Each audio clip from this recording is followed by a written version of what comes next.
હું આવ્યા આવ્યો તો છે એક મોટા કામે તો થોડા આગા ઉભે રહો તો સારું, મને બીક લાગે તમને. નહીં લાગે બાપા, જો ને. બોલો બોલો. હવે હું આડીદર બોડીદર થી આવું છું. હા દેવાજ પટેલ નો નાનો ભાઈ છું, હા. બરોબર. હું એક ઓલી વાત હાટું આવ્યો છું. કઈ વાત? ઓલી તમે કાંઈક બહાર પાડ્યું ને, હું પાડ્યું? હા, ઢંઢેરો ટીપાયો. ઢંઢેરો ટીપાયો ને? પાકો પાકી જાણ છે. પાકી જાણવે તો જ આવ્યો ને. નગર પાછો છે ને અમારા મહારાજાએ પાછો બીજો નિયમ બહાર પાડ્યો હું કે કદાચ ખોટી વાત નીકળે તો એને હાડકા ખોખરા કરીને ઊંધે ગધેડે બેહાડીને ગામ આખે બતાવવાનું કે ભાઈ ખોટું બોલીને ઇનામ લે છે. એ બાપુ ગધેડા રાખે એમ ને?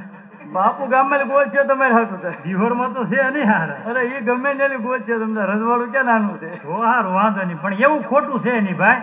તો વાંધો નહીં, હું તો મારા ન્યાય હાટું આવ્યો છું, બરોબર છે? કાંઈ વાંધો નહીં. એ તો મને ક્યાં વાંધો છે, હા. બાપુને હું પૂછી લઉં. તમે આવો ઘરે આવીને જોઈ લો. બોલો. હજી સમજી જા, હજી હું કહું બંધ થઈ જાય. હવે નહીં તમારા માણસથી ભેગું થાય, હું તમને કહી દઉં. રાનો વંશ તો જઈને છે અમારા ઘરે ગયા છે, એને જમવાનો ટાઈમ થઈ ગયો છે, એને ખાધો હશે કે નહીં, હજુ સુધી કેમ નહીં આવ્યો હોય?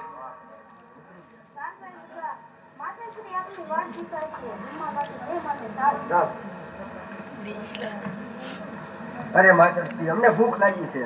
અરે બેટા જા, ઓરડે રસોઈ તૈયાર છે, જમી લો.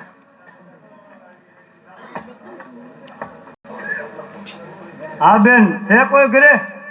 દેવાજ પટેલ છે ઘરે? અરે આવો આવો ભાઈ. દેવાજ પટેલ તો જુનાગઢ જ ગયા છે. હા બેન, તો લ્યો આ ચિઠ્ઠી વાંચી લો. શું અરે જુનાગઢની કચેરીમાંથી ચિઠ્ઠી મોકલી?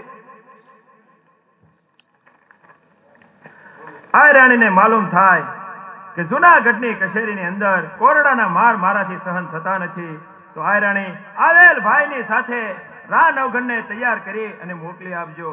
હા, છેલ્લી લીટીમાં લખ્યું છે કે આ રાણી રાહ રાખીને વાત કરજો. હા ભાઈ, તમે બહાર બેસો, ડેલે બેસો, હું હમણાં જ રસોઈ કરી અને તમારી માટે મોકલું છું. બેન ઝડપ રાખજો, કેમ કે અહીંયા રજવાડામાં થાય છે મોડું, એટલે જેમ બને ઉતાવળ રાખજો. કશું મારા પેટ નો ઉગો બેટા, ઉગા ઉગા. અરે માતાજી, અત્યારે શું કામ? અરે બેટા ઉગા, અરે બેટા ઉગા, તારે આજ જુનાગઢ જવાનું છે. અરે બેટા ઉગા, તારે જુનાગઢ ભણવા માટે નહીં, પરંતુ બેટા ઉગા નવઘણની માટે બલિદાન આપવા જવાનું છે બેટા. અરે માતાજી, મારા ભાઈ માટે હું બલિદાન આપવા તૈયાર છું. અરે બેટા જા, તું અત્યારે ઓરડા ઉપર જાય અને નવઘણના કપડા પહેરે અને જલ્દી પાછો આવ બેટા. કચેરીમાં જાય તને કોઈ પૂછે તો તારે કહેવાનું છે કે હું નવઘણ છું. હે ઉજળા કરો બેટા,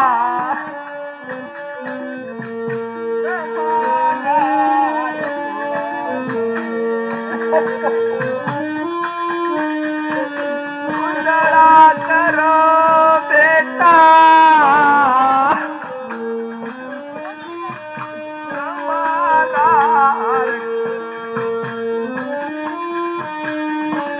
મુરલીધર આ શું થવા બેઠી છે? કામ પડ્યું છે યાદ તારું બાલુડા,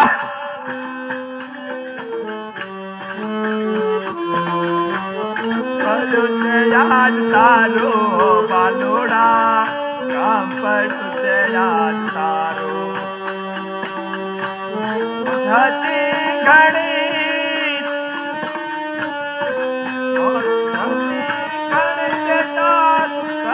પરણાવજો, આબરૂ ન જાય. બહુ સારું. એ ભાઈ, આ નવઘણ અત્યારે તૈયાર છે, તમે લઈ જાઓ. બહુ સારું.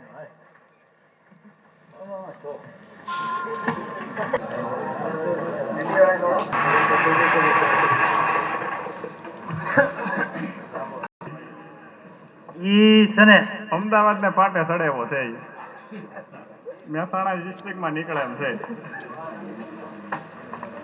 બાપુ હાલે કામ બેટા તું કેમ આવ્યો એટલે આ તો મારો ભાઈ મોટાનો દીકરો ઉગો છે લ્યો આ રાનો વંશ જોઈ લ્યો તમે એટલે ઉગો છે બેટા તું આઈન પાય કાકા સિવાય શું કરો હું જે કરું એ તું આઈન પાય આખું ખાનદાન ખાલી કર્યું છે બરોબર છે નવઘણ ને મરાવા દે ને તું હાસું કહો સમજી જા તું કહી દે હું ઉગો છું એમ કોણ તું કેમ અરે હું તો રાહ ન કરું. હવે રા નવઘણ માં છો ઉગો છો હાસું બોલી દે આ દે વેચી નાખે એટલે તું તો હકીકત આખું આપણો બાપ દાદાનું ખાનદાન પૂરું કરી બાપુ આ રા નવઘણ જ છે મેં તમને પહેલેથી જ કીધું છે કે આ મારા ભાઈનો મૂળ ભરોસો ન કરતા એની ભાઈબંધી જ નોખી થઈ છે સમજ્યા હજી તને કહું છું સમજી જા અને હું તને કહું છું આવી